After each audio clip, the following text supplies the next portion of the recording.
Hello everyone, welcome to Layman's Vedanta. In this channel, we explore the timeless wisdom of Vedanta in a simple, clear and deeply practical manner. We explain the eternal truth of Vedanta in simple words and unpack its profound teachings for modern living. The purpose of this channel is to understand the root of human suffering and to discover the eternal bliss through self-knowledge. Because we believe every human being, regardless of their background, are entitled to live a happy, peaceful and fulfilled life. Namaste. My name is Vinod and I am a sincere seeker of truth walking this path with an open heart. I warmly invite you to join me in this journey of self-discovery.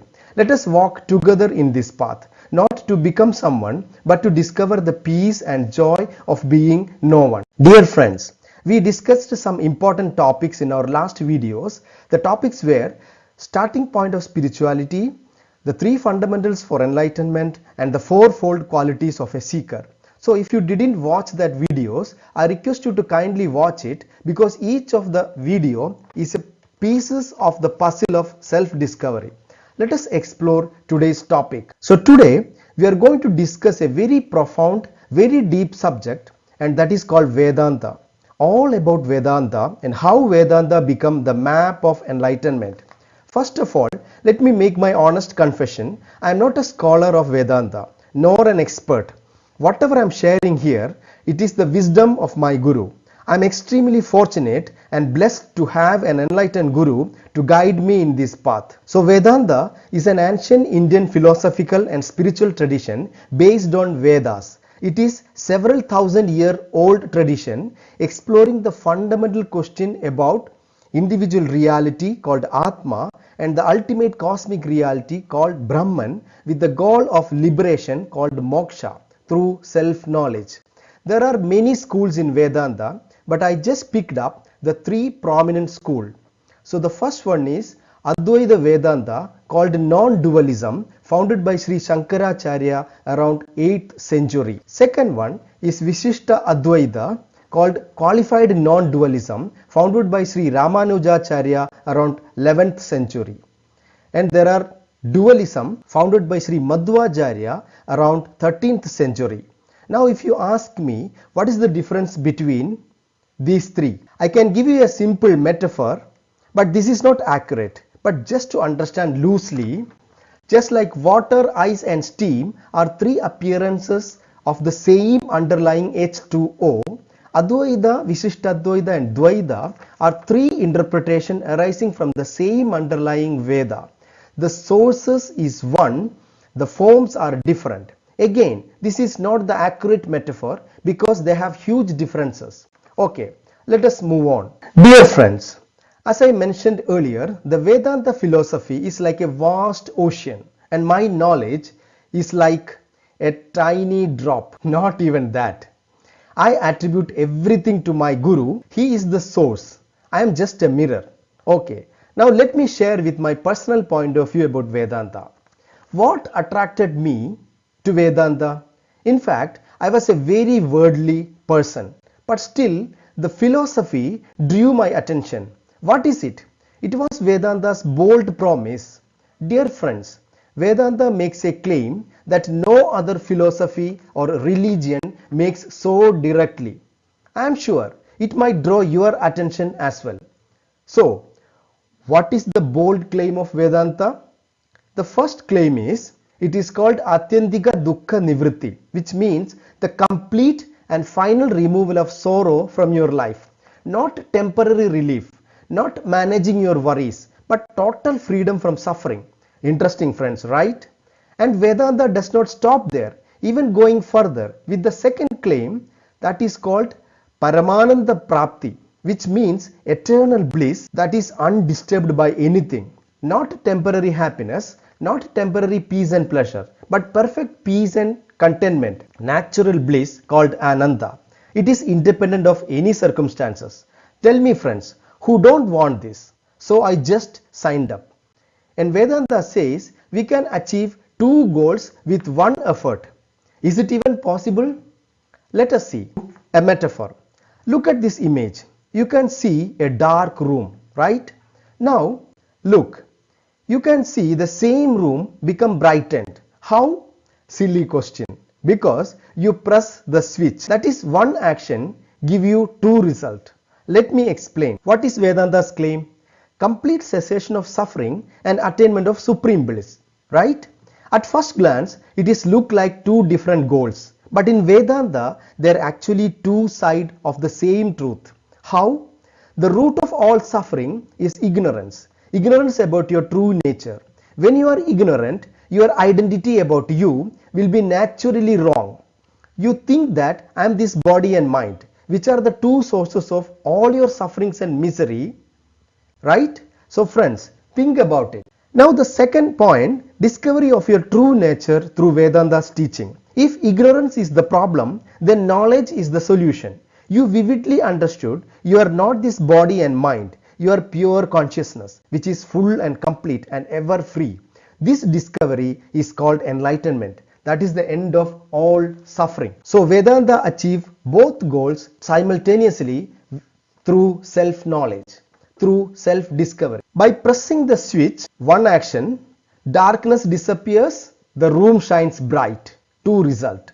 Same way, by knowing the self, sorrow disappears and your natural bliss shines. This is how Vedanta achieves two goals with a single effort. So self-discovery, that is moksha, must be the highest goal in a human life. Now let us look some other details about this philosophy. Now friends, next two slides we are going to touch upon the depth and dimension of this tradition. As you know, this is a huge topic, cannot comprise like this. I call the 1, 2, 3s of the Vedanta. There are about 24 of them. We will look 4 of them currently, rest we will see in some other videos. So first, let us understand the threefold meaning of Vedanta. Vedanta as a part of Indian school of philosophy. It is called Shat Darshana. There are 6 schools of Indian philosophy and Vedanta is one among them. The popular yoga is another one. I am not mentioning all others, but in these schools only Vedanta alone focuses on individual reality and cosmic reality. Second point, Vedanta as the end portion of Veda. Vedas are the central text of Hindu tradition. Everything is rooted in the 4 Vedas, and those Vedas again divided into 4 sections. The 75% of the Vedas are dealing with worldly matters. Only 25% focused in spiritual wisdom. That portion is called Upanishad. So those section usually comes at the end of Vedas. In Sanskrit, end means Anta. So Veda plus Anta became the Vedanta. And third fold meaning of Vedanta is Vedanta as the end of knowing. Vedanta provides the ultimate knowledge about your true nature. So the word Veda also means knowledge and Anta means end. So your search of knowledge is end here. What you ultimately want to know is available here. Now let us look at the syllabus of Vedanta. There are 3 scriptures found in this philosophy and it is called Prasthana Trayam. The main 3 scriptures. What are they? Number 1, the Upanishad. This is the primary source and foundation of Vedantic teachings. Second one, everybody knows, that is the Bhagavad Gita, the most widely studied and most deeply revered books on the planet. The Bhagavad Gita is a summary of all Upanishads and its practical application in our day-to-day life. And the third one is Brahma Sutra, the logical foundation of Vedanta, and it removes all doubts and misinterpretation. Now let us look at the teachings and learning methodology of Vedanta. Vedanta uses one of the unique technique, teachings and learning methodology. Let us explore. So the threefold teaching and learning method of Vedanta, it is called Sravana-Manana and Nididhyasana. What is Sravana? Systematic listening. Listening to the teachings from a qualified guru. It is not advisable to read Vedanta scriptures alone because you don't get the proper meanings. Second one is Manana. It is called deep reflection and removal of doubts by asking questions. Very, very important, friends. This step encourages you to ask questions. You can use your reasons and logic to remove doubts. And third one is Nididhyasana, Vedantic contemplation. This step is very crucial and most of the people failing here. Once you hear the truth and you reflect upon it, and remove all your doubts, now the truth must become a living reality. This process helps you to do that. Dear friends, these steps are very deep and profound. We will make a separate video on this subject. Now, finally, we see the three levels of validating Vedanta's truth. We called 3-point fact checking. This is also very unique because Vedanta never asks you to believe in anything what they say. So what are the three checkpoints? First one is Shruti, the scriptural authority. This is the first checkpoint. Any truth Vedanta declare must be backed by Shruti, that is Upanishad, because the Upanishads are the only text for knowing the self. Second one is Yukti. Yukti means reasoning and logical inquiry. Now you can check by yourself using this truth, using your logic and reasoning. If it is not fit into your logic and reasoning, you can reject it. Dear friends, these checkpoints are well aligned with the teaching methodology of as we discuss right now, because manana means asking doubts. So when you have a doubt, you can always ask questions and check the truth is right or wrong. And third one is anubhava. It's called personal recognition, direct recognition, or your personal experience. The last point, this is the truth become a living reality for you. Just pause a moment and think about other religious traditions. They declare something and you must believe. You are not allowed to ask questions. You are not allowed to use your reasoning and logic. But Vedanta's approach are very unique and highly practical. Now we will discuss a very famous metaphor of Vedanta. By the way, Vedanta is very rich in giving analogy and metaphor in order to help us to understand the truth. So, the famous rope and snake analogy. Friends, just look at this picture. Imagine you are walking in a semi-dark place. Again, look at this picture. You see something like this. In the dim light, it looks curved and long. You scream in fear, snake, snake. Suddenly, a person comes nearby and he has a torch. When he illuminates the object, you see very clearly that it was a rope. The snake was never existed. Now look at this picture. It is the larger dimension of the picture you have seen. The snake was never existed. There was only rope. So now you can see this picture with more clarity. When you see this, when you see the truth, you are relaxed. This is the essence of Vedanta. Vedanta just reveals the truth of you. Now, let us make some reality check here, because it reveals many fundamental reality. Number one, only rope was there, right? Second, the snake was never there. Then why did you scream in fear? Because your ignorance created the illusion. And the last reality is very important. You superimpose the snake on the rope. In Vedanta, it is called adhyasa. When we impose the non-real on real, we will be fearful and suffering. Now, let us see a metaphoric representation here. Now, the rope represents your true nature, which is always present as awareness, full and complete. And the snake is your body and mind appearing as your true nature, and you are superimposing it on your true nature. And dim light represents your ignorance. And finally, the torch represents a guru or a knowledge or Vedanta's teachings. Now, let us see what is Vedanta's insight here. Before knowledge, you experience fear, limitation and suffering. You thought it is a snake. Like now, you think you are a body and mind. After knowledge, you experience freedom, bliss, not because the world changed, but your understanding changed. It was not a snake at all. It was a rope. Similarly, you were never body and mind. You are the awareness that knows the body and mind.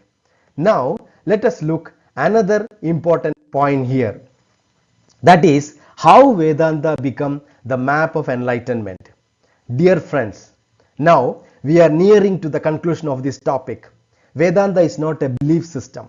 It is not a religion. It is a knowledge system that shows you three things very clearly. Number one, what you truly are. Number two, what is covering the truth. And number three, how to remove the covering. That is why it became the precise map of enlightenment. With the help of a guru, Shastra and Adhikari Bheda, and the teachings of Vedanta, you can answer all these questions. Please watch our previous video on this topic, Guru, Shastra and Adhikari. It will give you a detailed understanding about these three fundamentals for your enlightenment. So with that knowledge, you recognize your true nature as pure consciousness. The ignorance is covering the truth from you. With the help of these teachings and a guru, you can remove the ignorance and be free. You can achieve the two goals which we discussed earlier. My guru always says, the uniqueness of Vedanta is not what it teaches, but how it teaches. Because the methodology, the techniques Vedanta uses is brilliant. Now we are going to conclude this topic. Now friends, look at this picture. Right now, our condition is like the car, covered, hidden, unknown. We live without clearly knowing who we are. The car is your ignorance and the car is your true nature. Now, look at the second picture. A guru enters in your life and introduces Vedanta.